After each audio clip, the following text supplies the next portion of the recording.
Hello, everyone. Welcome once again to Burn News and Views.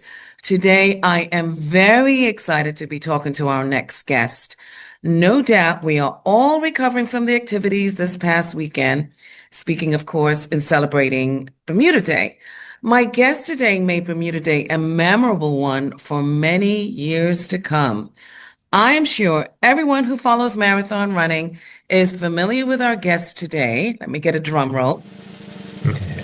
I am very thrilled to be interviewing the 2025 Bermuda Half Day Marathon winner, Mr. Sean Trott. We welcome you to Burn News and Views. Thanks for coming on. Thank you so much for having me, Dawn. Appreciate it. Oh, no problem. Well, first of all, congratulations. I know you have been inundated with interview requests. You Absolutely. are the man of the hour. Mm. Everybody wants to be with you. I Yeah, was sharing a yeah, little funny story with you, if you don't mind me disclosing yeah. that you do a little course here at the at high school where it's called Word of Life, and you come in Yes. every week. And we're trying to get our audience numbers up, but fortunately, yesterday we had so many people wanting to come, but you weren't here for reasons. Right. And I was like, maybe next week, guys. But it's interesting that how you didn't come before, but Oh you're coming man, now. I that's tell you. great. Anyway, Thanks for so sharing that. yeah, I appreciate you coming every week to us as well. So hmm I wanted to, I know everybody's been talking to you about the run, the hmm actual run, and we're going to do that as well. But I wanted us to go into some Okay. training tips you may be able to share with us, because I think you've made marathon running fun hmm or interesting to say the least. So tell us, what is your regime for marathon running? Because it seems tedious and a lot, but obviously the end result is what we all want. So talk to us about that.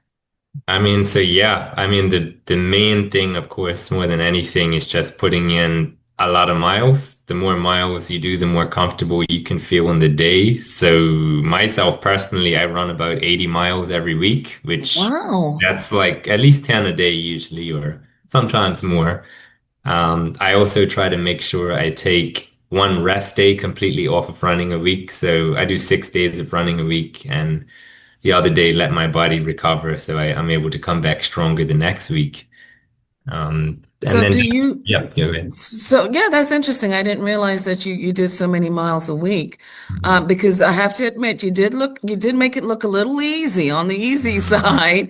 Mhm. Um, did a lot of people say that to you, that you made it look easy, or was it, Yeah, yeah, definitely. And I'm glad I was able to make it look easy. At times, it definitely felt hard. So I'm glad that I was able to still appear easy despite that. okay. So when do you do this running? Is it in the morning or in the evening? What's your preference? So I'm actually a lot of times running midday. I take advantage of lunchtime, and that even goes in the summer heat as well. A lot of people call me crazy for that, but I actually find the training in the heat of the day helps me to be ready for the heat and humidity on race day.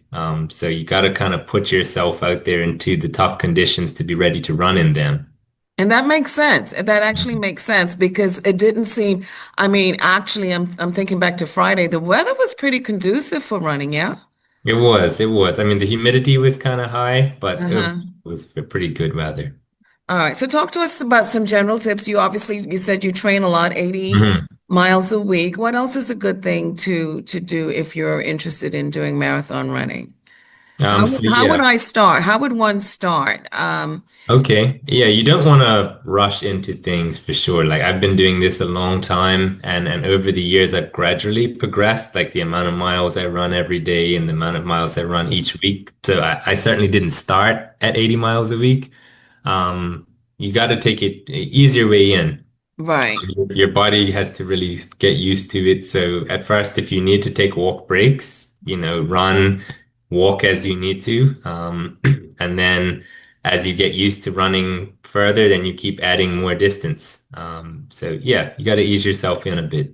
Yeah, that makes sense. I like how you said start off with the running and then the walking and then the running to sort of balance itself out. And then I'm thinking that the running would will overpass the walking, yeah?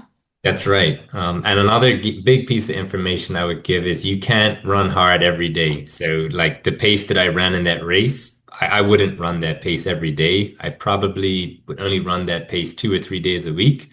The other days are just about, easy running to let your body build up its endurance. Right. So even as you prepare for running faster, you gradually increase like how long you practice running at that pace. So like early in the year, I was probably only running 5 miles at a time at the race pace I did for 13. And I built up that time and distance that I spent, at that pace over the year. Right. And so that was actually one of my questions. How do you boost your running endurance? Because I'm sure that comes with time, but talk to us about that. Yeah, so a big part of that is what I call interval training. So when I train, especially when I practice race pace running, I break it down into intervals of time. So I will do, say, 1 mile at the race pace I want to do. And then I take a recovery period where I let my heart rate come back down, and then I repeat that a number of times. And as the year goes on, what I do is I decrease the recovery time in between the hard portions and increase the total amount of hard portions that I run, and your body adapts to it. Right. And so I wanted to talk to you about diet because I've Mhm. seen you in with us when we were having our meetings, and it doesn't seem like you have a diet regimen. I mean, maybe I'm correct because I know we've had pizza and you didn't seem to say Mm. no. So, what are some good foods that you allow yourself to eat, and some ones that are not so good but you still participate in? So yeah, I do take the time to enjoy food like pizza. I'm not one to, I guess, completely hold myself back from the indulgences because I do believe you have to enjoy yourself. Right. But I definitely am disciplined with it, so I wouldn't eat a lot of fried foods and things like that. But in general, I try to eat a lot in smaller portions, so like keep my metabolism going, eating 6 or so small meals a day. I like to eat things like oatmeal for breakfast that give you a good fuel to start the day. And I like to eat a lot of carbohydrates as well, because carbohydrates is what fuels your muscles for these type of runs. So, take us back to Friday. What was your diet like in the morning? So in the morning, like I said, carbohydrates are very important. So I started off with a banana, and I have these energy gels that I take that are basically pure sugar and carbohydrates. So I took one Mm-hmm. of those and a banana, and then Gatorade in the morning to start out. Oh, so Gatorade was your drink of choice, huh? Mhm. Yes, yes. Oh, okay, cool. Now, how do you avoid, I'm sure you're still on that high from winning on Friday, but have you ever had burners, a runner's burners out, like it's just a lot burnout for Oh you? yeah, yeah. So that actually happened to me last year and a little bit the year before as well. And that would be the result of not taking in enough, runner's fuel. So not Hmm. having enough of the gels. So this year I really made sure to take in gels throughout the race. I think Right. you've seen the footage. I was taking in a lot of these gel packs with the carbohydrates all the way through the race, and that kept my muscles fueled. So that didn't happen.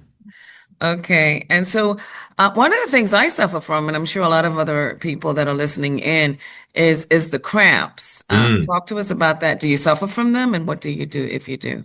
I have in the past, and that would basically be the result of not enough electrolytes. You need to keep your muscles, they have to have the electrolytes that they need to be able to run efficiently. So things like Gatorade, even the energy gels I use, they have a lot of electrolytes in them. So that's things Hmm. like sodium, potassium, those type of things are what give your muscles, they avoid that the cramping from happening.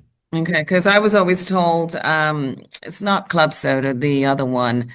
Uh, Oh, yeah. Yeah, you know what I'm talking about? It's just the yeah. name just escaped me, but you know what I'm talking about. It'll come to me.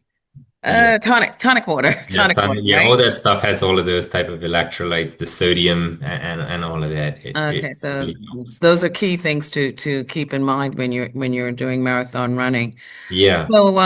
So you've talked to us about the body and Hmm. things to Hmm. eat. Let's talk about the psychological issues you Big. may experience. I have to admit, you looked so cool. You were just Mm. sort of determined. You were there. Mm. That's not everybody. Like, No. talk to us about that. What can we do if we do experience some mental, like, this is a lot that Yeah, you're yeah. And going I through, yeah? mean, that's definitely something I've struggled with a bit in the past, and I was really able to work on that a lot this year. I Uh-huh. find that like nerves, especially on race day, would really impact me a lot. And what somebody once told me is that when you're nervous, and especially if you really let the nerves get to you, that can actually use up some of the physical energy that you would Okay. put into Yeah. the running because your body is just so fired up, right? Uh-huh. So just I had to practice a bit more staying relaxed this year. And so, trying not to think about, negative outcomes and pressure and things like that on me, but really focusing on like the positive things that, I'd like to achieve and even just envisioning myself running successfully, that thinking about those type of things in the lead up to the race helps to keep me relaxed. So that vision is so so important, huh? Yeah, Yeah, I can obviously attest when I'm doing a program such as this or you doing your running, that vision is just to see the end outcome, right? Makes a huge, huge difference. that's right. Yeah. Yeah. So you did your 13 miles and you Yeah. were successful. Congratulations again. Thank How you. did you have any injuries that you needed to recover from or you were just A-okay? A-okay afterwards. I mean, a bit of soreness, which is to be expected for the next few Mhm. days. But the crazy thing is, the best way to recover from something like this is to keep on running. So Do it again, huh? you want to get back out again not too long afterwards, or at least walk or run, move, because movement actually aids recovery. Just sitting still Does and doing not. nothing, you stiffen up. Your muscles need to move to be able to flush all the stuff that builds up in them during something like that out. So your next big race is, So this summer, I'm traveling overseas actually to represent Bermuda. I'll be running in the NatWest Island Games, which will be in just off of Scotland in a small island called Orkney. So, hmm. I'll be running another half marathon there actually. Oh, fantastic. Mhm. So you're the big man of the hour. A lot of folks want to emulate you. What's your advice to them? Especially Yeah, the young people. Like as I yeah, was sure. mentioning, I work at a high school and a lot of the young folks here were very impressed Mhm. with your performance. So what would you say to them if they wanted to do this? I would say particularly with running and even with a lot of things in life, you're not always going to get like a quick win. It's important to just continue to apply yourself. If you do have a goal and maybe you don't achieve it right away, don't give up on it. You just always remember what that goal is and keep working hard, no matter what others around you may say and how you might feel. Stay dedicated to your craft, and if you are truly dedicated, results will come. And so yours was 20 years in the making. That's right. So It takes time. obviously you hung in there 20 years later. Oh, wow. Very, Never very know how long impressed. it'll take, but if you stay dedicated to it, it will come. It will happen. It surely will. I thank you so much for joining us. Is there any final words you want to give to our audience I about? mean, I just am very grateful for just the support everyone's shown. I mean, just the outpouring of support in the last week has just been phenomenal, and I really feel the love. So I just want to thank everybody for their support. All right. Well, I want to wish you best wishes this summer. And of course, continue on with your running. And if you can get other folks involved, all the Oh, more better, right? Yeah. definitely, yes. All right. Thank you, Mr. Trott, for joining us for this edition of Burn News and Views. Congratulations once again for winning the 2025 Bermuda Half Day Marathon. And we thank you for sharing your personal regimen with us. I I wish you all the appreciate it. best as you continue on with your running career. I know you will continue to inspire many of us who have watched your career over the years, and I wish you many more victories along the way. Thanks. That means a lot. Appreciate that. Okay, you've been tuned in to Burn News and Views with yours truly, Shadon Burgess. Thanks for joining us.